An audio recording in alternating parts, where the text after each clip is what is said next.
तर त्यांनी residential programme केले, म्हणजे त्याचं राहणं खाण्यापासून त्यांना पूर्ण वेळ तिथं त्या कॅम्पसवरती राहायचा आणि वर्कशॉप्स अटेंड करायचे, सॉफ्टवेअर टूल्स अटेंड करायचे, लॅबोरेटरीजमध्ये जास्तीत जास्त वेळ घालवायचा. तर अशा गोष्टींना आम्ही रेसिडेन्शियल स्किल्स किंवा रेसिडेन्शियल प्रोग्राम म्हणतो. आणि तिसरा असू शकतो की काही पार्ट हा ऑनलाईन होईल, जो थेअरी पार्ट आहे, आणि प्रॅक्टिकल पार्ट हा त्या त्या इन्स्टिट्यूटमध्ये सुद्धा होऊ शकतो. फॉर एक्झाम्पल जसं नेटवर्किंगचा आमचा प्रोग्राम आहे, तर त्यामध्ये आम्ही थेरॉटिकल पार्ट हा ऑनलाईन कंडक्ट करतो आणि प्रॅक्टिकल पार्ट जो आहे त्या त्या इन्स्टिट्यूटच्या लॅबोरेटरीमध्ये आपण करू शकतो. तर त्या केसमध्ये ऑब्व्हियसली टीचर ट्रेनिंगची सुद्धा आम्ही आमच्या कॅम्पसमध्ये जो प्रोग्राम केलेला आहे, तो त्यामध्ये म्हटलं की ट्रेन द ट्रेनर हा 5 दिवसाचा रेसिडेन्शियल प्रोग्राम आहे. म्हणजे त्या त्या इन्स्टिट्यूटचे टीचर्स आमच्या कॅम्पसला येऊन त्या समजा नेटवर्किंगचा प्रोग्राम असेल किंवा ऑटोमोटिव्हचा असेल किंवा कन्स्ट्रक्शन मॅनेजमेंटचा असेल किंवा रिटेलचा असेल, तर तो पूर्ण प्रोग्राम ते रेसिडेन्शियल प्रोग्रामच्या अंडर करू शकतात, जेणेकरून जेव्हा ती प्रॅक्टिकल घ्यायची वेळ येईल तुमच्या इन्स्टिट्यूटमध्ये तो टीचर तसा ट्रेंड असेल.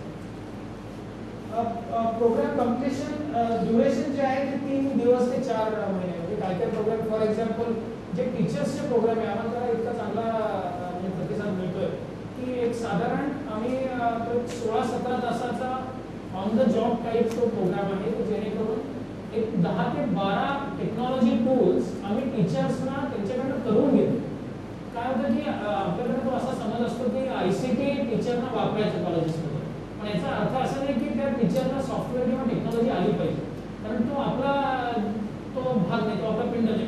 तर पण ते application of technology is very important. आणि हे टूल्स इतके युजर फ्रेंडली असतात की ते फक्त काय होतं की ते टीचरला की आपल्याजवळ तो ती भीती असते किंवा एक तो असं वाटतं की हे टेक्नॉलॉजी कळायला पाहिजे, सॉफ्टवेअर यायला पाहिजे, काही नसतं. पण जोपर्यंत तुम्ही तो प्रत्यक्षात वापरत नाही तोपर्यंत त्या गोष्टी कळत नाहीत. म्हणून आम्ही हा 15 तासाचा in the laboratory hands on training program आहे, रेसिडेन्शियल प्रोग्राम, की तो असे काही प्रोग्राम्स आहेत जे 3 दिवसाचे आहेत आणि काही काही प्रोग्राम्स ऑफकोर्स 4 महिन्याचे, काही बँकिंगचे प्रोग्राम्स आहेत, काही सॉफ्टवेअर डेव्हलपमेंटचे आहेत स्टुडंटसाठीचे. तर त्याचं ड्युरेशन म्हणून 3 दिवस ते 4 महिने आहेत. आणि हे प्रोग्राम्स आम्ही ॲड करत जातो. म्हणजे काय होतं की आता पवार साहेबांच्या मीटिंगमध्ये ज्या प्रोफेसर्सनी किंवा ज्या कॉलेजेसच्या रिप्रेझेंटेटिव्हजनी आम्हाला जे सुचवलं ते प्रोग्राम्स आम्ही इथे टाकले. काही काही आम्ही इंडस्ट्रीच्या लोकांशी बोलत असतो, ते म्हणतात की आम्हाला याची डिमांड जास्त आहे या पर्टिक्युलर टेक्नॉलॉजीची फॉर एक्झाम्पल, तर ते प्रोग्राम्स आम्ही त्यामध्ये ॲड करतो. आणि असे प्रोग्राम्स नवीन प्रोग्राम्स येत जाणार की जेणेकरून ती जी पहिल्या लिस्ट जी दाखवली तर त्यामध्ये अजून काही प्रोग्राम्स ॲड होतील, तुमचे काही सजेशन्स असतील ते प्रोग्राम्स आम्ही ॲड करू शकतो आणि ती लिस्ट आपण मोठी करू शकतो. ओके, तर याच्यामध्ये आता सिम्बॉयसिसचा रोल काय आहे? आम्ही विचार केला की या गोष्टी जसं ब्लॅक अँड व्हाईट आपण टाकूया तशा, म्हणजे इन्स्टिट्यूटनं काय करायचं आणि सिम्बॉयसिस काय आणणार याच्यामध्ये. तर सिम्बॉयसिस करिक्युलम आणि कंटेंट आहे. एक सिम्बॉयसिसचा as you know Symbiosis is known for qualitative work in developing the curriculum, in developing the content, in getting the best of the professors, की जे कदाचित प्रत्येक ठिकाणी किंवा प्रत्येक लोकेशनला अवेलेबल नसते. तर करिक्युलम आणि कंटेंट हा जो प्रकार आहे हा सगळ्या सिम्बॉयसिसची टीम, आमची टीम जी आहे, आमचं POS आहे, आमची सब्जेक्ट मॅटर एक्सपर्टची टीम आहे, तर त्या या सगळ्या गोष्टी सिम्बॉयसिस आहे. डिलिव्हरीसाठी लागणारं इन्फ्रास्ट्रक्चर, म्हणजे इन्स्टिट्यूटनं काही वेगळं इन्फ्रास्ट्रक्चर टेक्नॉलॉजी असायची गरज नाही. म्हणजे जेव्हा स्टुडंट एखाद्या प्रोग्रामसाठी एनरोल करतो आणि जसं आपण ठरवलं की तो समजा ऑनलाईन असेल, तर मग तुम्हाला तुमचं LMS पाहिजे का, तुम्हाला स्वतःला काही व्हर्च्युअल क्लासरूम घ्यायचे का, कॅमेरे घ्यायचे का, काही नाही. तर ते सगळं सिम्बॉयसिसची कारण ऑलरेडी टेक्नॉलॉजी आहे, तर ती त्या टेक्नॉलॉजीच्या प्लॅटफॉर्मवरतीच आपण हे प्रोग्राम्स रन करणार आहोत. प्रॅक्टिकल्स, आता हा एक फार महत्त्वाचा भाग आहे की प्रत्येक स्किल प्रोग्राम हा ऑनलाईन किंवा विदाउट प्रॅक्टिकल करता येणार नाही. स्पेशली इंजिनिअरिंगचे असतात किंवा काही एज्युकेशन रिलेटेड असतात किंवा काही टेक्नॉलॉजीचे असतात. तर त्यामध्ये हे जॉईंटली आपल्याला करता येईल. तुमच्या एक्झिस्टिंग लॅबोरेटरीज सुद्धा आपल्याला वापरता येतील. काही कम्प्युटर लॅब्स असतील किंवा काही तुमच्या सायन्सच्या लॅब्स असतील किंवा काही इंजिनिअरिंगच्या लॅब्स असतील, त्या सुद्धा आपण वापरून की जेणेकरून तुमचे टीचर्स एकदा ते आमच्या कॅम्पसवरती ट्रेन झाले की सुरुवातीचे काही प्रॅक्टिकल्स आपण पुण्याच्या कॅम्पसवरती करू शकतो आणि त्याच्या पुढचे जे प्रॅक्टिकल्स आहेत ते प्रत्यक्षात तुम्ही तुमच्या इन्स्टिट्यूटला करू शकता. त्यामुळे प्रॅक्टिकल्स हे दोन्ही बाजूला होतील, आमच्या कॅम्पसलाही होतील ॲज वेल एज तुमच्या इन्स्टिट्यूटच्या एक्झिस्टिंग इन्फ्रास्ट्रक्चरमध्ये होतील. असेसमेंट आणि प्लेसमेंट, आमचं असेसमेंटचं जसं मॅडमनी सांगितलं की एक एक्झाम, ऑनलाईन एक्झामचं एक अतिशय स्टर्डी आणि प्रूव्हन इंजिन आहे की जेणेकरून या एक्झाम्स आणि असेसमेंट आम्ही ऑनलाईन करतो. म्हणजे अगदी शेजारी शेजारी जरी मुलं एक्झाम देत असली तरी शेजारी शेजारी दोघांनाही वेगवेगळे क्वेश्चन्स येत असतात. त्यामध्ये कॉपी करू शकणार नाही, अशा बऱ्याच गोष्टी त्यामध्ये आहेत. आता टेक्नॉलॉजीने सगळं शक्य आहे. तर ते आम्ही ऑनलाईन असेसमेंट सुद्धा सिम्पोसिसचा तो स्कोपमध्ये राहील. आता प्लेसमेंट सपोर्ट हा फार महत्त्वाचा असतो. जसं मॅडमनी सांगितलं की placement becomes kind of part of the curriculum किंवा एज्युकेशन. त्याच्या व्यतिरिक्त सुद्धा आमचं सिम्पोसिसचं स्वतःचं पोर्टल आहे की त्यामध्ये सगळ्या प्रोग्राम्सची मुलं त्यांचे रेझ्युमे त्यांचे प्रोफाईल आम्ही त्यामध्ये टाकत असतो आणि त्याला हा सगळ्या इंडस्ट्री जगभरातल्या इंडस्ट्रीच्या लोकांना त्याचा ऍक्सेस असतो की त्यांना ज्या ज्या क्षेत्रातला ज्या ज्या प्रकारचा माणूस पाहिजे किंवा काही स्टुडंट पाहिजे. तर हे जे स्टुडंट जे कम्प्लीट करतील प्रोग्राम तर त्यांचं प्रोफाईल आपण त्या पोर्टलवरती टाकू शकतो. टेक्नॉलॉजी जसं म्हटलं की कुठलाही सॉफ्टवेअर लागेल किंवा काही प्रकारचं पोर्टल लागेल किंवा आपण जसं म्हटलं प्लॅटफॉर्म लागेल तर तो प्लॅटफॉर्म सिम्पोसिसचाच आपण वापरणार की त्यासाठी प्रत्येक इन्स्टिट्यूटला वेगळं काही सॉफ्टवेअर घ्यायची गरज लागणार नाही किंवा वेगळं असं स्पेशल टेक्नॉलॉजी इन्फ्रास्ट्रक्चरची गरज लागणार नाही. तो सिम्पोसिसच्या स्कोपमध्ये येईल हा त्याच्या मागचा हेतू. आता आपण रयत शिक्षण संस्थेच्या इन्स्टिट्यूटनं काय काय अपेक्षित आहे तर एक म्हणजे एनरोलमेंट. म्हणजे आता समजा ही जेव्हा पार्टनरशिप अशी पुढे येईल तर त्यावेळी हा प्रोग्राम कुठला आहे, त्याचा उपयोग काय किंवा त्याचा त्या प्रोग्राम करून त्या स्टुडंटला पुढच्या अपॉर्च्युनिटीज काय आहेत हे थोड्याशा गोष्टी या स्टुडंटपर्यंत पोहोचवण्याचं काम ऑब्व्हियसली या लोकल लेवलवरती त्या इन्स्टिट्यूटनं करणं अपेक्षित आहे. जसं म्हटलं की काही प्रोग्रामसाठी आपल्याला इन्स्टिट्यूटचं इन्फ्रास्ट्रक्चर लॅबोरेटरीज वापरता येतील. तर त्यावेळी आता समजा नेटवर्किंगची लॅब असेल तर ती नेटवर्किंगची लॅब अवेलेबल करून देणार. काही सायन्सच्या लॅब्स असतील किंवा तुमच्या इंजिनिअरिंगच्या लॅब्स असतील. एकदा तो टीचर आमच्याकडं ट्रेन होऊन आला की त्यानं ती लॅब त्या पाहिजे त्या स्थितीमध्ये ठेवणं किंवा ती तयार उपलब्ध करून देणं या गोष्टी हे इन्स्टिट्यूटच्या रोलमध्ये येतील. प्रॅक्टिकल्स तिथे कंडक्ट करता येतील किंवा त्याला लागणारे जे रिसोर्सेस असतील म्हणजे असिस्टंट्स किंवा टीचर असिस्टंट्स टीचर्स या सगळ्या ज्या गोष्टी लागतील त्या इन्स्टिट्यूटनं उपलब्ध करून देणं हे या कॉम्बिनेशन किंवा असोसिएशनमध्ये एक्सपेक्टेड आहे. तर अशा ह्या स्कोप सांगायला मागचा हेतू असा की जेव्हा हे प्रोग्राम जेव्हा आपण पुढे समजा एकत्र करायची जेव्हा वेळ येईल त्यावेळी तुम्ही जर पाहिलं तर एक्झिस्टिंग इन्फ्रास्ट्रक्चर जे आहे सिम्पोसिसचं टेक्नॉलॉजी फ्रंटवरचं तर ते आपण पूर्णपणे 100% युटिलाइज करणार आहोत.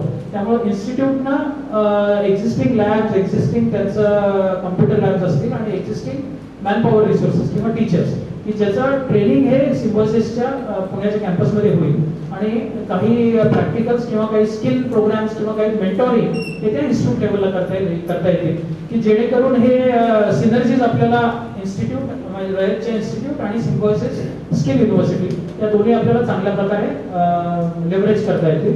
आणि तो 100% जो प्रोग्राम आपण देणार आहोत की त्याचा इफेक्टिव्हनेस हे वाढेल आणि स्टुडंटला त्याचा फायदा होईल की त्याचं जे ग्रॅज्युएशन किंवा जो डिग्री करतोय त्याच्याबरोबर की हे समजा ॲडिशनल त्याचं सर्टिफिकेट प्रोग्राम किंवा ॲडिशनल क्वालिफिकेशन वाटतं की त्याच्या त्या एम्प्लॉयमेंटच्या अपॉर्च्युनिटीज वाढतील. तर बेसिकली या स्लाइड्समध्ये आमचा हाच हेतू होता की ह्याच्यावरनं आता आपल्याला काही ॲक्शन प्लॅन घेता येतील प्रत्येक इन्स्टिट्यूटच्या किंवा प्रत्येक तुमच्या स्पेसिफिक स्ट्रीमच्या काही क्वेश्चन्स वगैरे असतील तर त्या आपण ह्याच्यानंतर ओपन करूया. तर याच्यावर मी आता इथे थांबतो आणि तुमचे काही क्वेश्चन्स वगैरे असतील तर we can go ahead and discuss. So if I may request madam to come on dais to take some questions.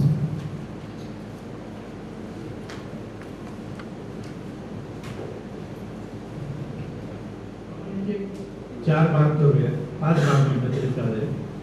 Engineering आणि डिप्लोमा कशा पद्धतीने याच्यामध्ये पार्टिसिपेट होऊ शकेल.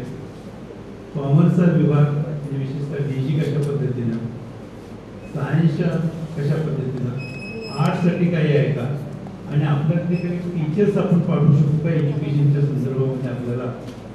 ऑर्गॅनिक असू देत, मॅथ्स असू देत म्हणा किंवा आयएसएस असू देत म्हणा.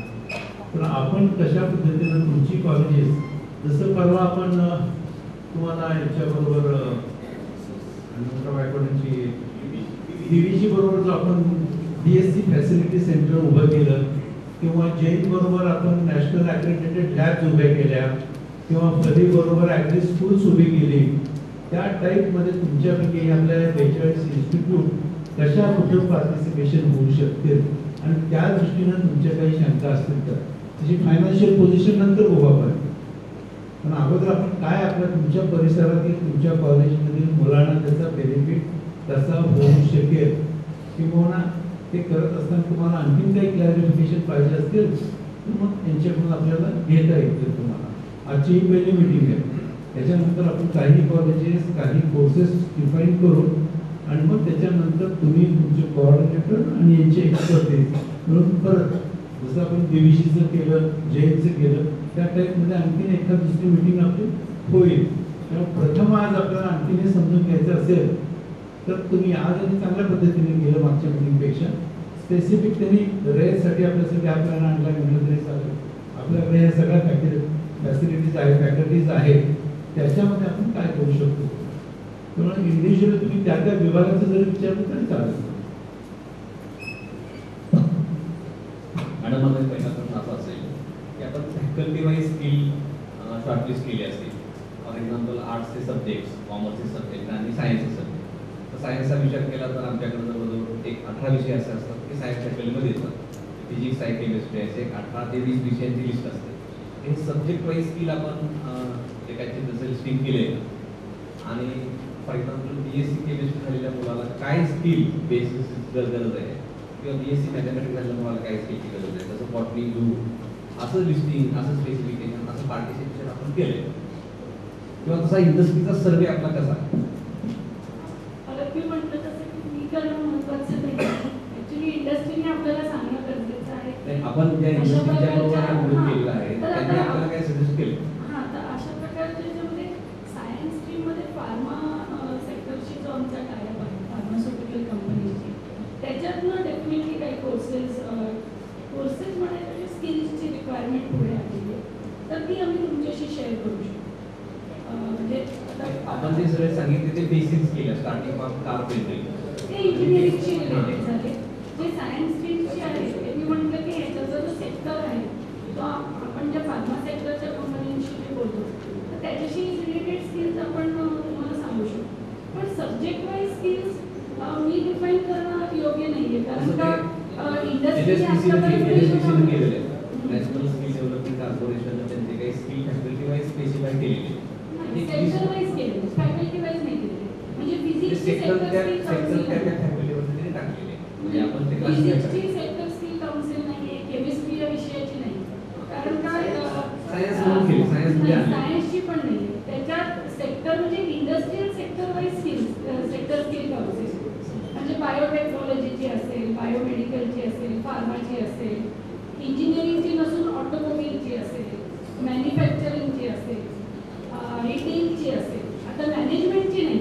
मॅनेजमेंट हा विषय झाला पण इंडस्ट्री सेक्टर हा रिटेल असल्यामुळे रिटेलची सेक्टर स्किल काउन्सिल. त्यामुळे म्हणजे मी जर एखाद्या इंडस्ट्रीला जाऊन म्हटलं की मला फिजिक्सचे काय स्किल्स आहेत सांगा तर ते म्हणतील की काय वी डोंट नो. पण मला पुढचं त्यांना विचारायला पाहिजे की तुमच्याकडे जी आता ऑक्युपेशन कुठले कुठले तुम्ही त्याच्यात नेमणुका करणार आहात लोकांच्या आणि मग त्या ऑक्युपेशनसाठी लागणारे काय काय स्किल्स आहेत. मग त्याच्यात फिजिक्स हा जर एक विषय आला तर मग मला पुढे त्याच्याबद्दल त्यांच्याशी बोलते. पण आतापर्यंतच्या आमच्या चर्चेत हे बेसिक सब्जेक्ट्स कधी कुठल्या इंडस्ट्रीमधनं कोट केलेलेच नाही आहेत कोणी की झुऑलॉजीचे काय क्वालिटी कंट्रोलसाठी प्लेसमेंटची ॲडव्हर्टाइज करतात मॅडम. क्वालिटी कंट्रोलसाठी ॲडव्हर्टाइज करतात आणि त्याच्यात लिहितात किंवा क्वालिटी कंट्रोलची स्कीम आणि ब्रॅकेटमध्ये असलेली BSc फिजिक्स पाहिजे बोलतात. बरोबर आहे. त्यामुळे हे जे मॅपिंग आहे ना ते आपण अकॅडमिक म्हणून आपण आपल्या मनामध्ये करतो कारण आपल्याला ते विषय माहितीचे असतात. पण इंडस्ट्रीतले लोक आहेत ना ते असं इतक्या डिटेलमध्ये पिनपॉईंट नाही करू शकत. ते काय म्हणतील की मला फक्त एक बायोटेक्नॉलॉजिस्ट पाहिजे किंवा मला लॅब असिस्टंट पाहिजे किंवा मला ऑटोमोबाईल मेकॅनिक पाहिजे किंवा एखादा फिजिक्सचा they are not able to pinpoint the subject and what are the skill required in the subject. ती थोडीशी कामगिरी आपल्याला करायला लागते. म्हणजे आपण त्या फील्डमधले असल्यामुळे मग आपल्याला ते मॅपिंग बॅकवर्ड करायला लागतं की अच्छा हे असं आहे मग आपल्या ह्या विषयामध्ये आपल्याला हे बिल्ड इन करायला लागतं.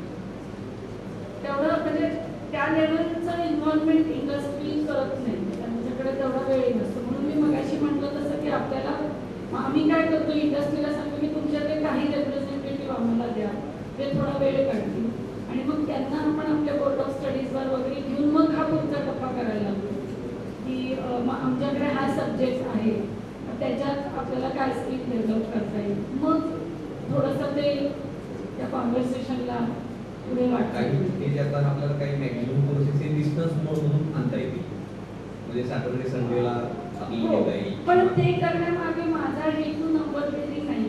त्यामुळे मी ह्या अशा बेसिक सब्जेक्टवर कॉन्सन्ट्रेटच करत नाही. माझी सगळी भाषा ही फक्त स्किलच्या रिलेटेडच असते. I only concentrate on the industry and the sector. I don't care then whether my faculty teaches in physics to get to that level or teaches in maths. माझा मतलब म्हणजे आता एखाद्याला जर ड्रायव्हिंग येतं की नाही असा प्रश्न असेल तर मग त्याच्यामागे त्याचं मेकॅनिक शिकवलं की नाही हा इम्पॉर्टन्स मला नाही. मला काय महत्त्वाचं आहे की त्याला ड्रायव्हिंग येतं की नाही. त्याला इंजिन उघडून शिकवलं असतं तर चांगली गोष्ट आहे. या सगळ्याला बेस कम्युनिटी कॉलेज सारखा असेल का? नाही, कम्युनिटी कॉलेज ही जनरली CSR इनिशिएटिव्ह असते. CSR म्हणजे बऱ्याच वेळेला कम्युनिटी कॉलेजचे कोर्सेस लॉसमध्ये जातात. म्हणजे मी हे तुम्हाला बिझनेस मॉडेल पण स्पष्ट सांगते म्हणून की कम्युनिटी कॉलेज म्हणजे अफोर्डेबिलिटी 0 असते. माझ्याकडे ज्या कम्युनिटी कॉलेजमध्ये भाषा शिकतात त्यांना 200 रुपये पण फी अफोर्ड नाही. पण आपण जर त्या अँगलने त्याच्याकडे बघितलं की community college is basically CSR initiative की म्हणजे आजूबाजूच्या महिलांमध्ये काही स्किल्स हे मग टेलरिंग असेल किंवा ब्युटी पार्लर असेल, कुकिंग असेल, म्हणजे त्यांना त्यांच्या पायावर उभं करणं अंडर प्रिव्हिलेज स्टुडंट्सना किंवा स्कूल ड्रॉपआउट्सना. पण स्किलिंगचे courses are not always CSR. म्हणजे जे काही ॲडव्हान्स कोर्सेस असतील, आता बायोमधला जर कुठला कोर्स चालवायचा तर त्याला इन्फ्रास्ट्रक्चर खूप लागतं. तो कोर्स आपण फ्रीमध्ये नाही चालवू शकतो. तर ते पण स्पेसिफाय करायला लागेल. कारण शेवटी जर त्याच्यातनं काहीच इन्कम मिळणार नसतं कुठल्याही कॉलेजला तर मग ती ॲक्टिव्हिटी चालवणं पर्पज काय ना. म्हणजे सस्टेनेबिलिटी हा एक खूप मोठा इश्यू आहे. सस्टेनेबिलिटी झाली मॅडम, ग्रामीण भागामध्ये इन्फ्रास्ट्रक्चर बऱ्यापैकी आहे की सगळ्यांना तो उपलब्ध होऊ शकतो. मास्टर ट्रेनर जर आम्हाला मिळाला आणि साधारण 2 टर्म नंतर फर्स्ट सेमिस्टर आणि सेकंड सेमिस्टर, फर्स्ट सेमिस्टरमध्ये आम्हाला जर डिप्लोमा कोर्स जर मिळाला 3 महिने, स्पेसिफिक मी पुसेगावच्या संदर्भात बोलले त्याकडे आलं बटाटा आणि कांद्याचं उत्पन्न, तर त्या अनुषंगाने आम्हाला काही कोर्स घेण्यात करता आला. हो, जसं की मार्केटिंग किंवा इंटरनेट बेस्ड प्राइसिंग वगैरे ह्या गोष्टी पण ते चांगल्या पद्धतीने करू शकतील. मी मगाशी म्हटलं तसं की कायम सिम्बॉसिसवर अवलंबून राहणं योग्य नाही. कारण आता आम्ही पण दुसऱ्यांवर अवलंबून राहले. कारण मास्टर ट्रेनर आणि टीचर ट्रेनिंग हा खूप इम्पॉर्टंट कॉम्पोनंट आहे की चांगल्या लोकांनी येऊन आपल्या लोकांना ट्रेन करणं आणि मग आपण सेल्फ सस्टेनेबल होतो. तर तशा प्रकारचं आपण करू शकतो मास्टर ट्रेनिंग. फीस एक खूप महत्त्वाचा भाग आहे की साधारण 500,000 3,000 यापेक्षा जास्त खर्च करू शकतो. हो, ते फीज ह्या ना नेहमी कोर्स ड्युरेशनशी रिलेटेड असतं. म्हणजे depends on the duration of the course. कारण एखादा मास्टर ट्रेनरला जरी पुसेगावला यायचं झालं तर निदान त्याचा कन्व्हेन्सचा खर्च आणि बेसिक रेम्युनरेशन जर मिळालं नाही तर तो माणूस एकदा येईल नंतर येतो. त्यामुळे आपल्याला हेही मॉडेल बघितलं पाहिजे की जर चांगल्या ट्रेनरला तिथे यायचं असेल मग चांगल्या पद्धतीचं ट्रेनिंग तर कोर्सचं ड्युरेशन काय असावं आणि त्याच्यात आपल्याला फार प्रॉफिट न मिळवता ब्रेक इव्हन जरी झालं तरी काय हरकत नाही. पण ते मॉडेल खूप सस्टेनेबल. मात्र लॉसमधली मॉडेल काही सस्टेनेबल होत नाही. पहिल्या वर्ष सगळे उत्साहात करतात आणि नंतर थोडी करायला फी स्ट्रक्चर हे ना त्या ड्युरेशनची रिलेटेड ठेवावं. असं फिक्स ठेवणं पण चुकीचं आहे ना. कारण 2 दिवसाचा कोर्स आणि 6 महिन्याच्या कोर्समध्ये काही संलग्नताच नाही. आपण काय एक्सप्लेन करणार विद्यार्थ्यांना की याची फी इतकी काय, तर काहीतरी कॉस्ट पर स्टुडंट काढायला. मी हुपरी म्हणून कोल्हापूरजवळ गाव आहे. तिथं चांदीचा व्यवसाय चालतो. चांदीचे दागिने बनवले जातात. तर त्याच्या संदर्भामध्ये आम्हाला SLTTचे एक मॅडम येऊन गेल्या आणि ते परत पंतप्रधान कार्यालयाकडून अशा काही ठिकाणची लोकेट केलेले केंद्र. तर तिथं तो एक त्यांना हब कसा तयार करायचा चांदी व्यवसायाच्या संबंधात. तर त्याच्याशी सुद्धा मॅडम आपण काहीतरी म्हणजे चांदी व्यवसाय आणि त्याला ट्रेनर म्हणजे त्या भागातली सगळी मुलं कॉलेज करत असतानाच चांदी व्यवसायात असतात. फक्त ते जर चांगले लेबर झाले स्किल लेबर तर again the quality enhances so think about this also. म्हणजे हा कुठल्या सेक्टरमध्ये तर आय डोंट नो, पण हे तुम्ही तुमच्या प्रोग्राममध्ये घेऊ शकता की चांदी व्यवसायाशी रिलेटेड असं ते स्किल काहीतरी डेव्हलप करता आलं.